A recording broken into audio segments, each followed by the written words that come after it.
What happened in qualifying for the Singapore Grand Prix?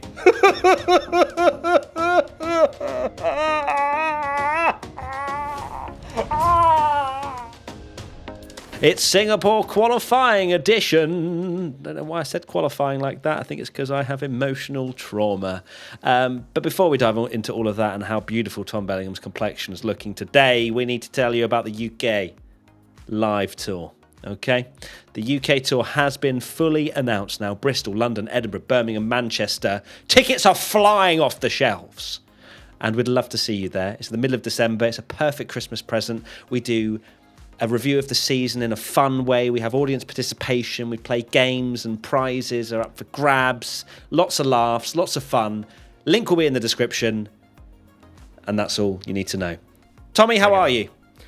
I'm absolutely wonderful. How are you? So let's get into Q1 then. Ricciardo, Stroll, Gasly, Bottas and Zhou, the bottom five. Not a lot actually went on, I suppose, in terms of big scalps or surprises. Of course, Daniel Ricciardo, this is something that has been going around a lot, particularly this weekend, and his future being uncertain. Now, nothing's been confirmed, but it is a very heavy rumour that there will be assessments going on over this 4-week period. Rumours as well of Liam Lawson having something in his contract to get him in the car at some point. And it's wild to think that Daniel Ricciardo has gone from the man that was the super sub, replacing Nick de Vries, and is now being super subbed out potentially for Liam Lawson. Yeah, indeed. Been a shocking qualifying for Daniel Ricciardo in what could be his last ever qualifying session, which is a shame to see because, you know, he's a fantastic personality. But at the end of the day, Formula One is performance-based, and you've got Yuki Tsunoda, who did a fantastic job in qualifying, outpaced him during the season, got more points than him. And it has to be said, these drivers coming into the sport like Behrman, Colapinto, Lawson himself did it. We're showing that there is opportunity and these young drivers can deliver. So however much I love Daniel Ricciardo and his personality, and he's such a great asset to the sport, if we're looking at performance-wise, I do think, sadly, that it is the right call to make. Question from P1 Patreon member Savage Monkey 3.0. Is this the nail in the coffin for Daniel Ricciardo?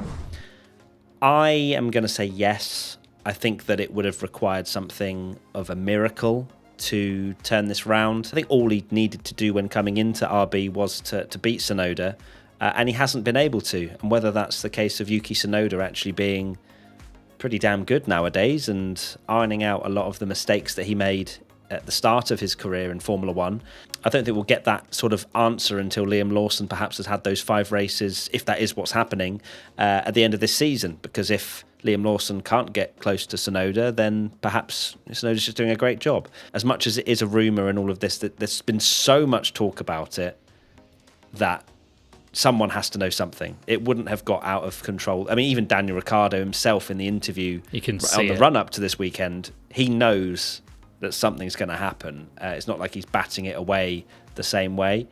So, yeah, it's a shame because if this is the last race for him, I don't really like that for his sake and the fact that he has brought a lot of joy to a lot of fans in Formula One. I would have liked for him to have had a better send-off if this is the last weekend we're going to see him in a Formula One car. I hope that isn't the case from a I like him perspective, but there's many other factors that suggest that Liam Lawson also does deserve a go. Yes, it will. It does seem like it is. He needed a miracle, I think, to have saved his seat, and I guess this just helps confirm the decision for them. But yeah, it would be a shame, regardless of how he's performing now. I think these kind of drivers should get a proper send-off, and I don't think it's fair for those kind of drivers to not at least get a goodbye race where they can wave to the crowd and say goodbye to the fans and whatever. And it seems like if this is the case, it's just going to be he finishes 17th for RB and then that's it. We just don't see him again. Let's move on now to, I mean, I know I mentioned there wasn't really any major shocks. I mean, the fact that Lance Stroll's knocked out in Q1 isn't really seen as a shock, maybe a slight one. I don't think we expect Stroll to be usually that horrendous. It's usually a P15 that he sticks it in after narrowly getting through Q1, but this was not the case this time. P1 Patreon member Miss Sophie Walsh says, I know the answer, but why is Lance Stroll in Formula One? I'm not even going to open that can of worms, to be honest with you. We both know exactly how we stand on Lance Stroll's performances. It was 4/10 off Alonso. Am I going to say that that's an absolutely horrendous showing from Lance Stroll? No. Is it what we expect of him? Probably. He's not had the worst run of races, if I recall, to severely slander him. That Aston Martin isn't particularly good. I think it was Alonso hauling that car into a place it didn't belong. P7 on the grid is phenomenal. But I can also see how Lance Stroll, who isn't Fernando Alonso, is falling foul to that Aston Martin not being great and then therefore getting knocked out in Q1. I mean, he missed out by a tenth, I think it was, to Ocon in 15th. Yeah, the fact that he's 10 places behind Alonso is not great reading. It's a massive margin when the car is obviously a big factor. No other teammate pairing on the grid is that far apart, really. Well, apart from Daniel Ricciardo and Tsunoda, but it's not as extreme. Ocon and Gasly, 4/10. Yeah, I meant more position-wise from the teammates actually starting grid. But yeah, it is just sadly incredibly boring to watch a driver that doesn't deserve to be there. He's had a chance. He's done occasional good things, but not enough to continue your seat as any other normal person in Formula One, even if you had backing, but that backing is even more extreme than anyone else. I think what we get from that is life is not fair. No. That's the way we take from that. Unless you have lots of money. Exactly. Gasly being knocked out in Q1 was a bit of a surprise as well, down in 18th. And, of course, the Saubers bringing up the rear. And Zhou only a 10th off of Bottas, so I'd say that's a big W. Come back on. No, sorry. No, half a second. I've misread that. So... Oh, dearie me. Let's move on to Q2 then. Albon, Colapinto, Perez, Magnussen and Ocon. The 5 knocked out in Q2. Of course, big talking point there and commendation, I would say, to Williams, who very narrowly missed out in making Q3. But still a really solid performance for a track that, is this now James Vowles' master plan of getting Williams good at tracks that we wouldn't expect? I mean, you flopped Albon, Tommy.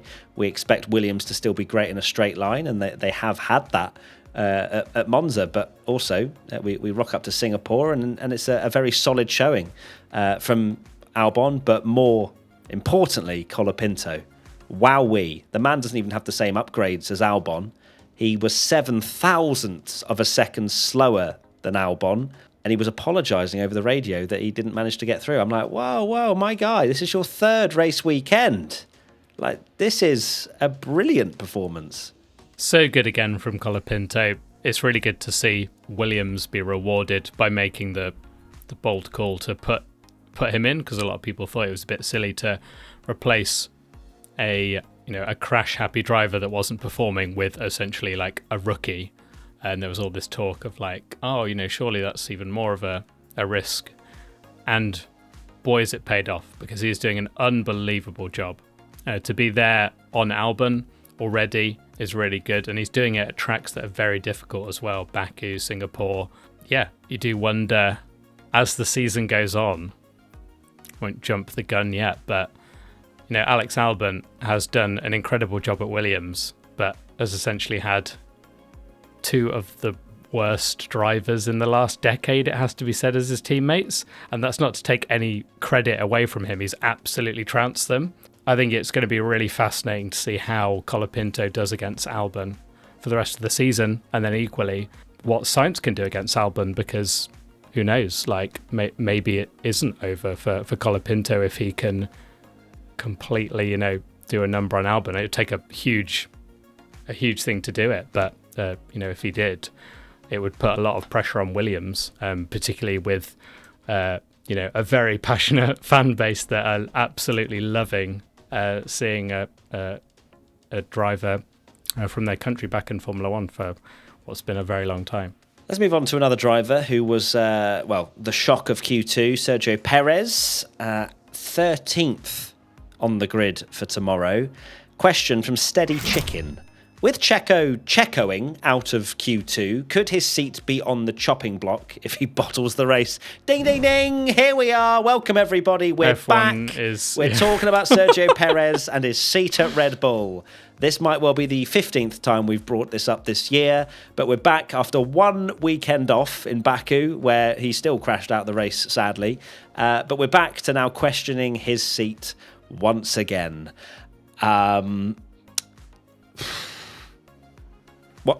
I don't know. The other bingo card is, what more can I say?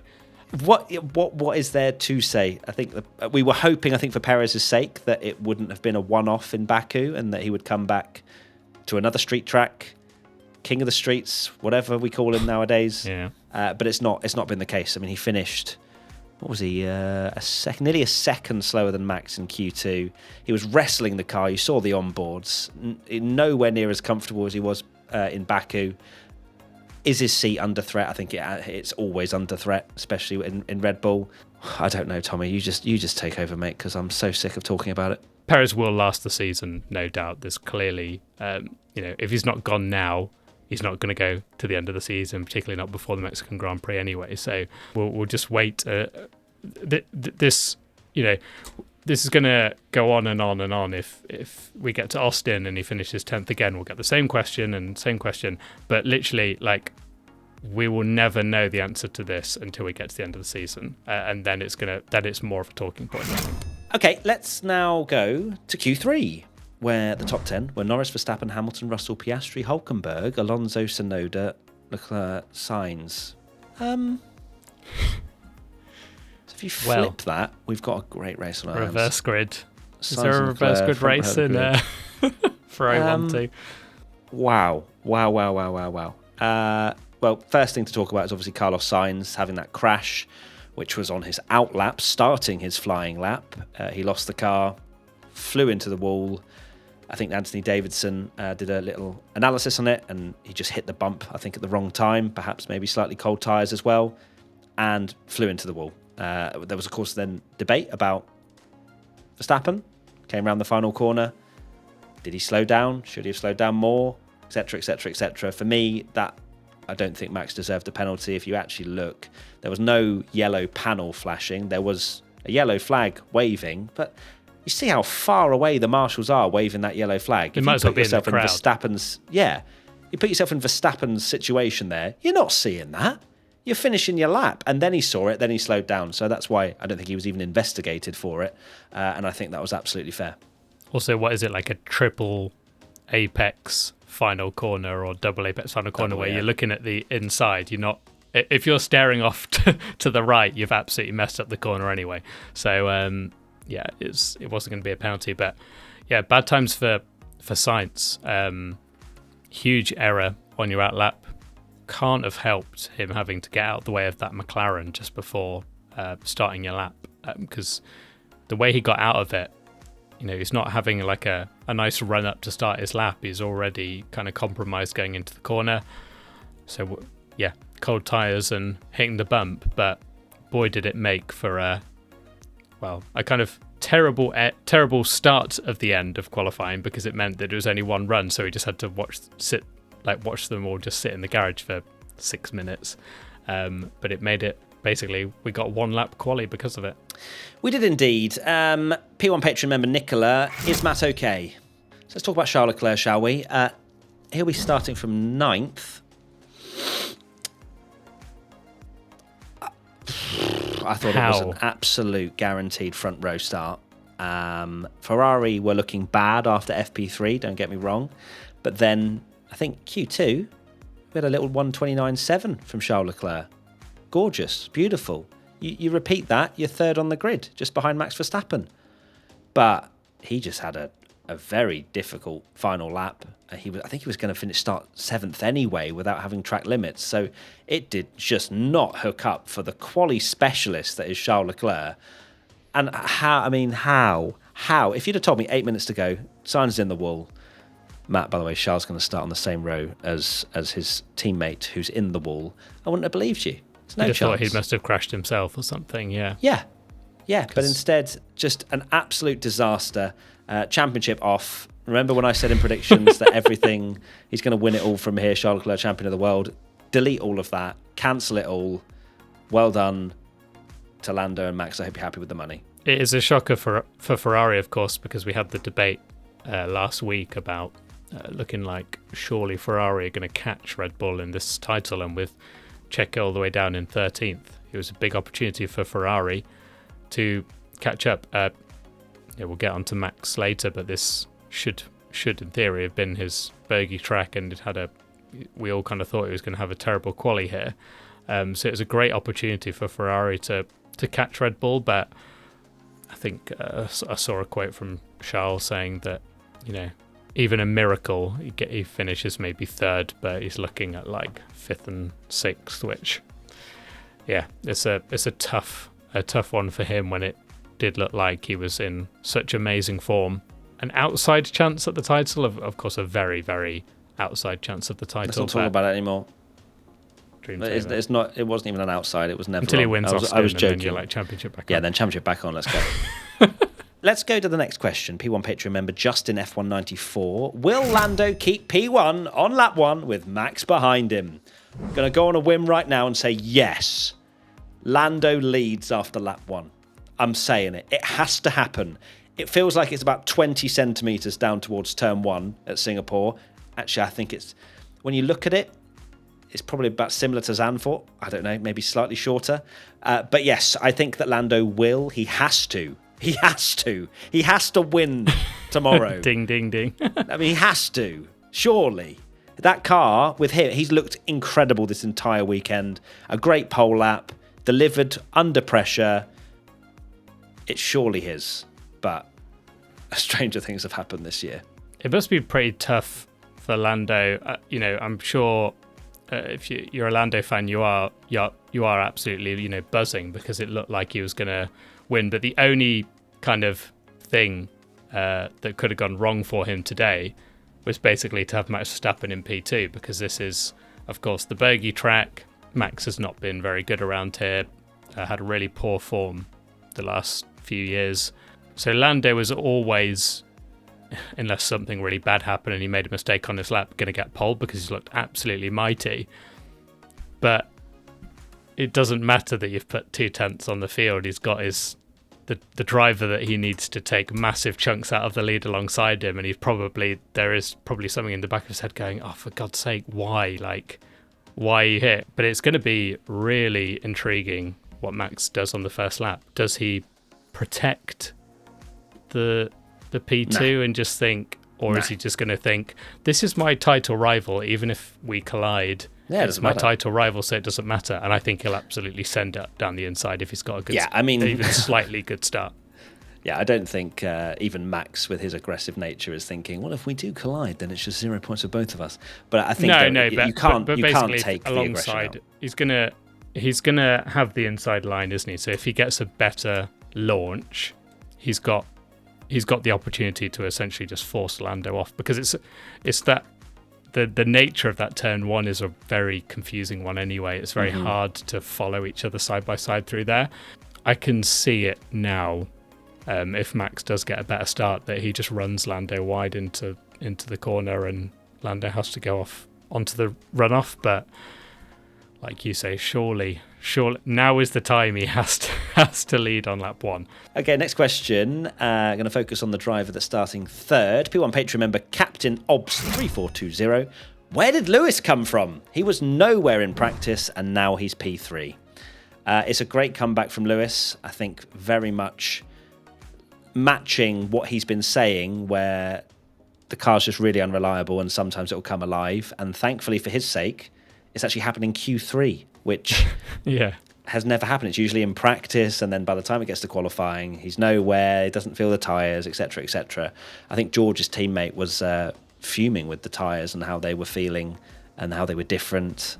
You said this in the watch along. That is in his head now, I think. Yeah, I think that he's got something very... he's nailed on to the tyres, and maybe it is true, but also He's very aware of the tyres feeling different from set to set.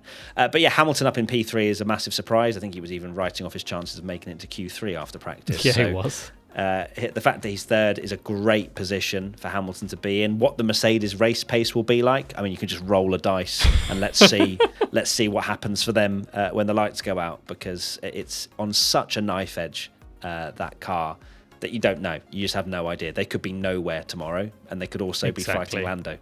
It's classic Mercedes. They had those 3 wins in a row, and we're going, Mercedes are back. Then they've not really looked all that. Then, everyone gets baited with Mercedes pace, whether it's good or bad in qualifying. But genuinely, in practice, it genuinely means nothing more than any other team, I think. Just don't look where Mercedes are in practice, because their car could just get into the window. And you said it exactly right, that the fact that Lewis Hamilton has had these moments where he's looked really on it, and then Q3 it kind of all goes wrong. The whole thing's kind of flipped on its head, and suddenly out of nowhere he's got the lap in, and it's gone really well for him. So let's also now talk about some other drivers. Listo Poke RC comes in with a question: what about Hulk and Alonso performances? And I'm going to throw Yuki Tsunoda in there as well. Those 3, 6th, 7th and 8th, Hulkenberg, Alonso, Tsunoda. Brilliant driving from all 3 of those. Nico was like, yeah, I had a reasonably average Baku. Ollie Behrman's now not in the car. I'm back. P6. Lovely. I mean, what a performance. Saying Behrman would have been on pole. That's how F1 works, right? Yeah, sure. Let's say that. Alonso, of course, in 7th, and then Tsunoda. Massive performance from him as well, with Daniel Ricciardo down in 16th. Amazing drive from all of them, 6th, 7th and 8th, when their teammates are 14th, 16th and 17th. Hulkenberg, good to see him back at the front with a great quali, whether he can stay there. Alonso is just doing Alonso things as he does, kind of getting the maximum out of his car. He's kind of quietly doing that again, has to be said, whether it's the thought of Adrian Newey joining or something that's perked him back up again. He's like, no, I'm going to show what this Aston, It's like the sitting forward FIFA meme, where he's just I'm going to try again now because Adrian Newey is part of the team. I've heard Max is rumoured at Aston. I better lean forward. So great job from Fernando. And Yuki Tsunoda, like I say, another fantastic job from him in qualifying, comfortably ahead of Daniel Ricciardo. But Yuki, if this whole Lawson thing is happening, Yuki's career is all going to be down to how he performs against Lawson when Lawson comes in, I think. For sure, absolutely. And that pretty much wraps up this podcast. And tomorrow is the race, where we'll be live on Twitch, Matt P1 Tommy, as always, where who knows what's going to happen. And that's the beauty of Formula One. I can't wait. Singapore is a grueling race. Mistakes can happen. And I'm looking forward to it. Tommy, what are your final thoughts? Formula One should come to the UK live show tour in the 5 different venues. Is that correct? Yes. Come to the UK live shows, of course. That's my. And the other one is Ferrari are finished. No. See you tomorrow, everyone. Take care. Bye. Oh, it did just feel right to have Verstappen at the front again and watch you throw a chair in the Twitch. Just nature is healing. But thanks, mate. I hope Max loses more points to Lando than he currently is in P2. That wasn't even going to be my final thought as well. I know it wasn't. I know you're going to say something else, but I don't want to talk to you anymore. So, Bye, everyone.